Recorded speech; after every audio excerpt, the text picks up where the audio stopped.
я занимался комсомолом очень так серьезно и идейно. Школу я заканчивал секретарем комсомольской организации школы. Я в первую очередь должен отвечать за конечный результат. И если я вижу, что человек, который рядом со мной в команде, препятствует, то я могу быть жестким.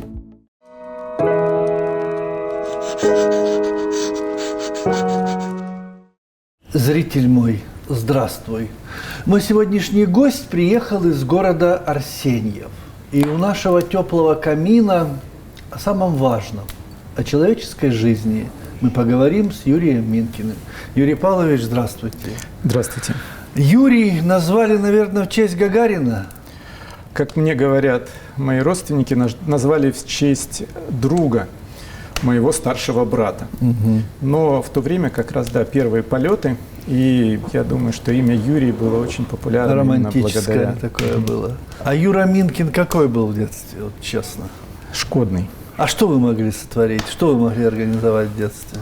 Когда мы были в больнице, там 4 человека, 4 палаты моих сверстников, мне было, наверное, меньше 5 лет, я вдруг придумал, что когда мы выйдем из этой больницы, мы же все равно оттуда выйдем, надо же будет чем-то заниматься очень серьезным, давайте сделаем самолет и куда-нибудь полетим. А что нужно для самолета? Для самолета нужны запчасти. А где их взять? Вот у нас стулья, давайте выкрутим из них болты, приготовим. И когда мы выйдем из больницы, у нас уже будет столько материала для создания самолета. Да. Мы повыкручивали со всех стульев и той мебели, из которой можно было выкрутить все болты. Вот. А потом нам было скучно. Я предложил, оказалось, что если на пластиковый стол налить воду, то по нему очень хорошо скользят стеклянные стаканы. А если на край стола поставить графин, то можно устроить соревнование на меткость. После того, как закончились стаканы и разбился графин, зашла медсестра, несколько с таким избыточным весом. Она растерялась, ей сразу захотелось сесть, она села на стул, в котором уже не было болтов. То есть, и когда вот это все в кучу, мокрый пол, разбитые стаканы, графин. Я помню, вызвали родителей, был какой-то там, но когда пришел главврач, я видел, что он с трудом скрывает смех, когда разобрался в деталях. Как только все вышли, мы тут же обратно все собрали, и они вернулись, все было опять Юрий Павлович, это было какое-то ребячество, сквозняк детства. Вот что это было? Вот, наверное, если анализировать, да, то я могу сказать, что у меня это продолжается до сих пор. Это не было ребячество в том смысле, что оно было и прошло, оно осталось. Просто форма каких-то идей, форма, в том числе реализации этих идей, она изменилась. А вот это желание как-то действовать, взаимодействовать, вот как сейчас говорят, с тем пространством, которое вокруг нас, оно осталось. Минкин Юрий Павлович родился в 1968 году в городе Барнауле Алтайского края. В 1985 году закончил среднюю школу в селе Барабаш Хасанского района и поступил в Дальневосточный политехнический институт. С 1990 по 1992 годы инженер-технолог Арсеньевского авиационного производственного объединения «Прогресс». С 1992 по 2003 годы коммерческий агент, затем генеральный директор предприятия торговли пищевыми продуктами. С 2003 по 2005 годы исполняющий обязанности заместителя главы Арсеньевского городского округа. С 2002 по 2007 годы депутат Думы Арсеньевского городского округа. С 2010 года по настоящее время генеральный директор молочного комбината. С 2018 по 2019 годы член Совета при губернаторе Приморского края по вопросам сельского хозяйства. Юрий Минкин – ветеран труда, ведет активную благотворительную деятельность, награжден почетными грамотами президента Российской Федерации, губернатора и законодательного собрания Приморского края, занесен на доску почета и в книгу почета Арсеньевского городского округа, победитель конкурса «Человек года» в Арсеньеве. Женат, имеет 2 детей. Вы с 7 лет живете в Приморском селе Барабаш. Да. Почему такое название редкое и интересное – Барабаш? Насколько мне известно, это фамилия казачьего полковника, который еще во время освоения Приморского края, то есть вместе со своим полком, пришел для поддержания порядка, охраны границ тогда Дальнего Востока. То есть это конец позапрошлого, начала прошлого века, Красивое село? оно, наверное, всегда самое красивое. Не считая того места, где ты родился. А родился я на Алтае, в городе Барнаул. И я Красивый считаю, город, я что был там. рядом горный Алтай. И я считаю, что мне невероятно повезло, что я родился в одном из самых прекрасных мест нашей страны. И живу сегодня в самом прекрасном месте. Это Приморский край, Дальний Восток. Юрий Павлович, вы оканчиваете школу, как я понимаю, в 1985 году. Верно. Горбачевская перестройка на дворе, ветер надежд, перемен, все мы это помним. Мы с Реформа вами. среднего образования. И как тогда говорили, и куда пойти учиться? Куда пошел Юра Минкин учиться? Тогда у меня была мечта, то есть я занимался комсомолом очень так серьезно и идейно. И школу я заканчивал секретарем комсомольской организации школы. В результате сначала хотел высшую партийную школу. Ужас. В 10 классе возник принципиальный вопрос, и у меня возникли серьезные разногласия с секретарем партийной организации школы. И я сказал, что если такие люди в партии, я не хочу быть в ней. Максимализм перешиб. Да куда вы все-таки поступили? Дальневосточный политехнический институт имени Куйбышева, Факультет. механический. Потрясающе. Вот. Технология машиностроения, металлургические станки и инструменты. Валерий Викулович Чебоксаров, наш преподаватель, который научил очень многому, которому сегодня очень благодарен. В том числе мое распределение в город Арсеньев на авиационное объединение «Прогресс» не обошлось без его участия. Кстати, вы в институте, по-моему, были артистом эстрадного театра «Миниатюр». Да, сцена для меня, я читал стихи, и сцена для меня была что-то особенное, святое. А тут вдруг вот такая возможность. На 5 курсе мы получили свидетельство. Тогда была такая форма, факультет общественных профессий. Да. Так что у меня сегодня есть свидетельство режиссер массовых сцен. Вы сегодня сколько уже лет руководите молочным комбинатом? Если неправильно сказал, поправьте. Вообще в бизнесе, в частном, я с 94-го года. Не страшно было в то время же ужас, что творилось, нырять в этот, даже не омут, а море? Всегда страшно немножко начинать что-то новое. Согласен. Когда в 94-м году я принял решение, что уйду с авиационного завода «Прогресс», причем эта работа мне очень нравилась, она позволила мне поездить, вот это первый опыт путешествия по СССР, будучи ведущим технологом, отвечая за механическую обработку деталей, тогда как раз запускали вертолет К-50, я занимался креслом пилота, это одно из самых сложных изделий на вертолете. Но вот все это оставили и пошли. И пошел, Любимое, потому родное, что понятное. в тот момент я приехал в Арсеньев ради квартиры. То есть Квартиру это было... получил? Не получил. Не получил. Так как я не имел больше никаких других возможностей, вырос один с мамой. Брат меня намного старше, у него своя жизнь. И я понимал, что для моей семьи, кроме меня, никто ничего не заработает. Возвращаемся к вашему сегодняшнему делу. В молоке есть молоко, которое мы пьем? Честно. Я могу и сколько его там? Я могу ответить за молоко, которое выпускает комбинат. Да. В этом молоке есть только молоко. Более того, его сегодня с избытком в Приморском крае. Но это очень серьезный вопрос, очень серьезная проблема. Одни говорят, не могу сдать молоко, другие говорят, негде взять. И вот здесь очень много нюансов. Молока, с одной стороны, не хватает, потому что сегодня, наверное, только наполовину, то есть процентов на 50 по разным подсчетам сегодня Приморский край обеспечен собственным молоком собственных товаропроизводителей. Кто-то говорит 30%, кто-то 60%, но я думаю, что процентов 40-50 точно есть. Но при этом фермерам очень сложно найти сегодня того, кто это молоко примет, потому что оно, во-первых, обходится дороже переработки, чем изготовление из сухого молока. Причем я очень хорошо отношусь к сухому молоку. Есть производители в России, которые поставляют хорошее и качественное молоко. Да, оно дорогое. Оно намного дороже, чем и то, что и не страшно, когда читаешь на упаковке, что там сухое молоко есть в продукте? А у меня тогда к вам такой встречный вопрос. А когда мама покупает сухую смесь для вскармливания грудного ребенка, ее не смущает, что оно тоже в консистенции порошка?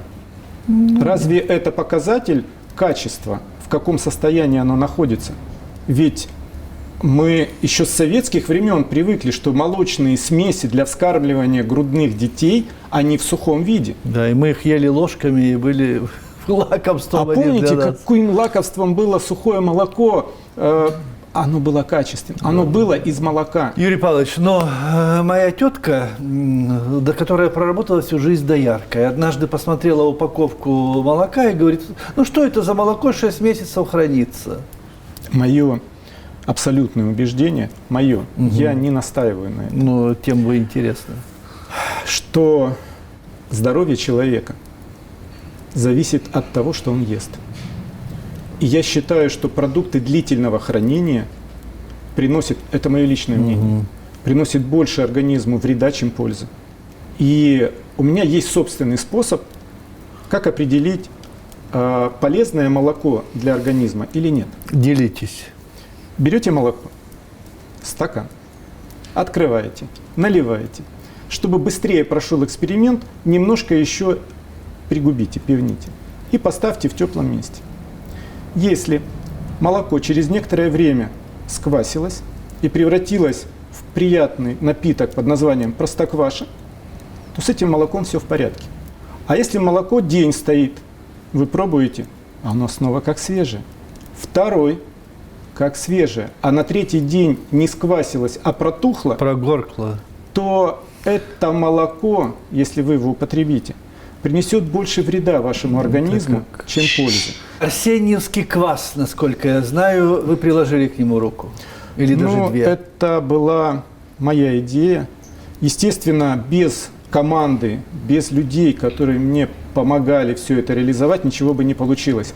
Но история кваса, она уходит корнями в Барнаул. Потому что, будучи младшим в семье, моя задача была 2-литровый бидончик железный к приходу отца с работы холодненького кваса принести. Это одно из самых ярких воспоминаний моего детства. И я помню вкус этого кваса.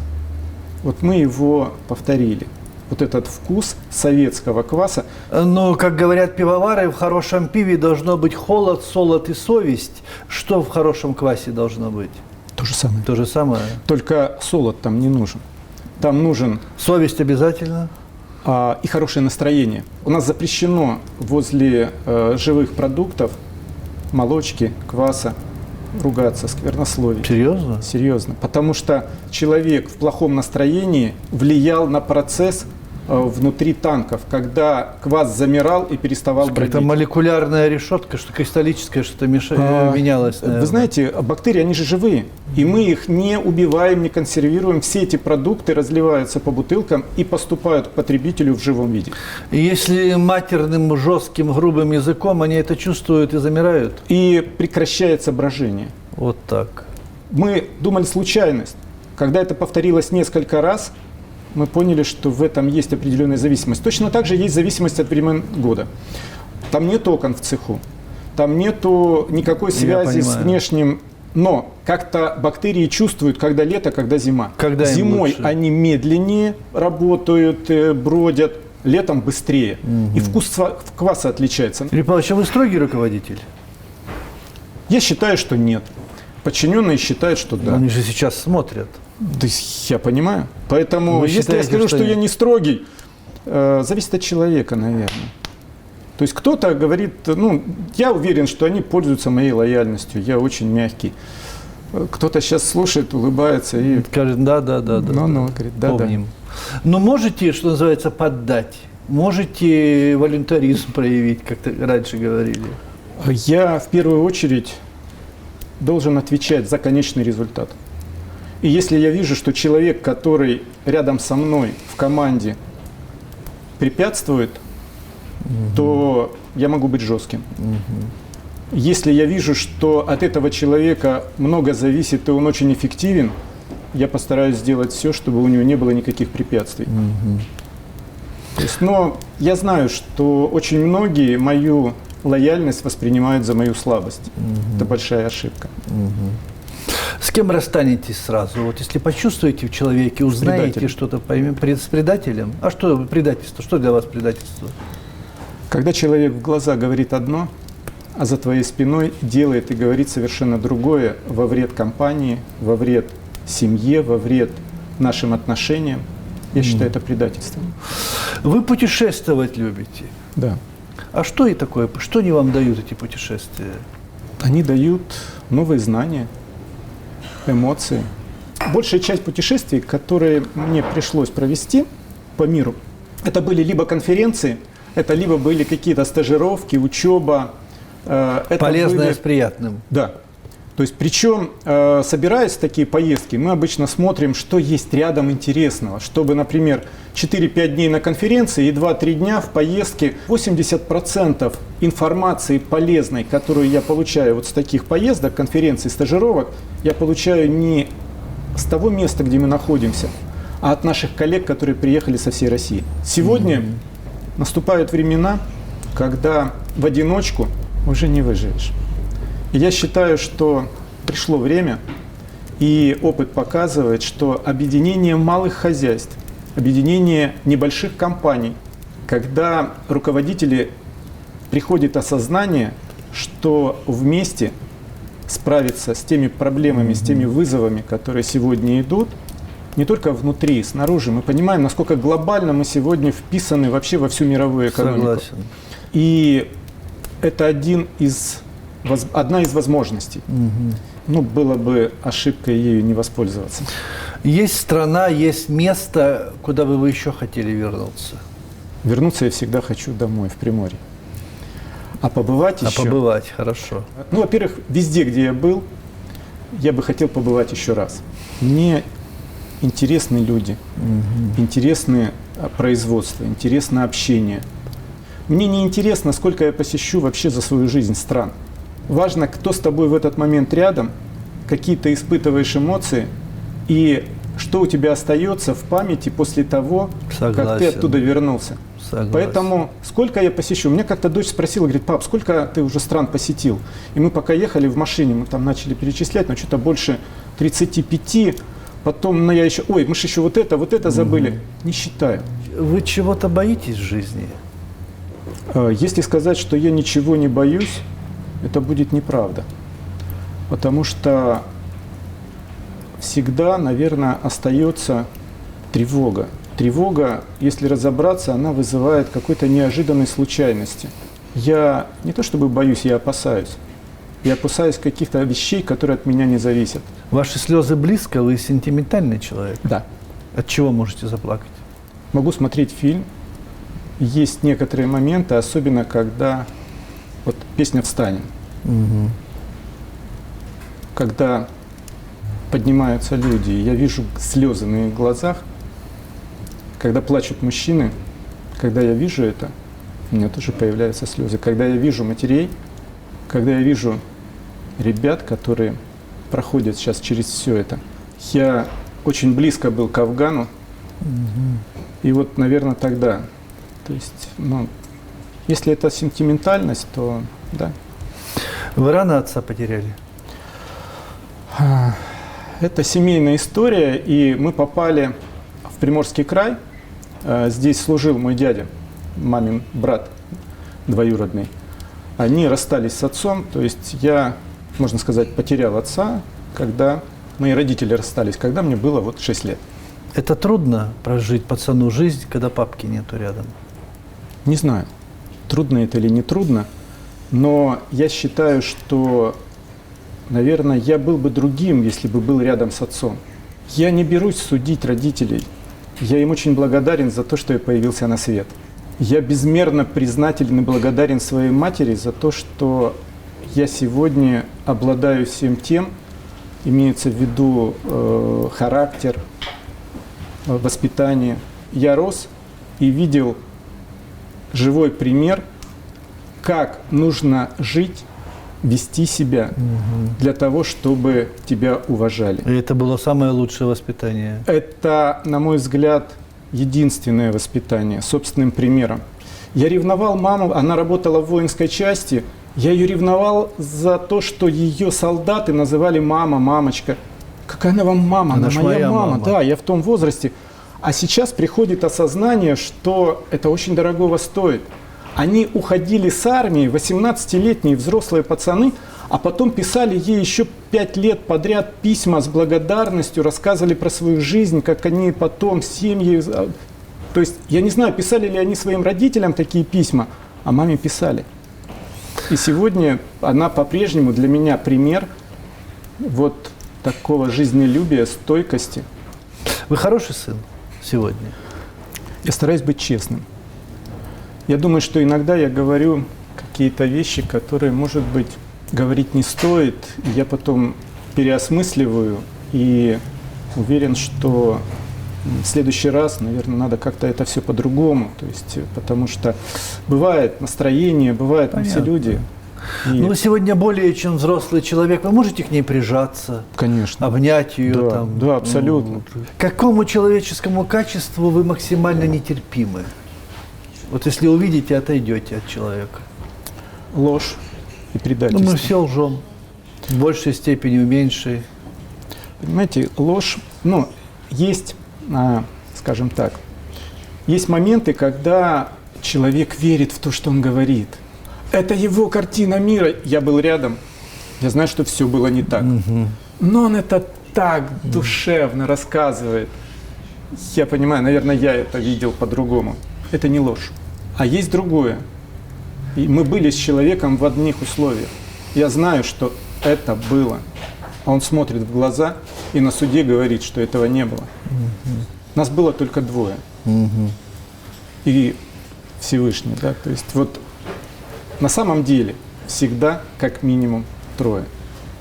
И я верю в то, что есть тот, кто за нами смотрит сверху. Верите? Верю. И вы верите, что после последнего вздоха будет продолжение?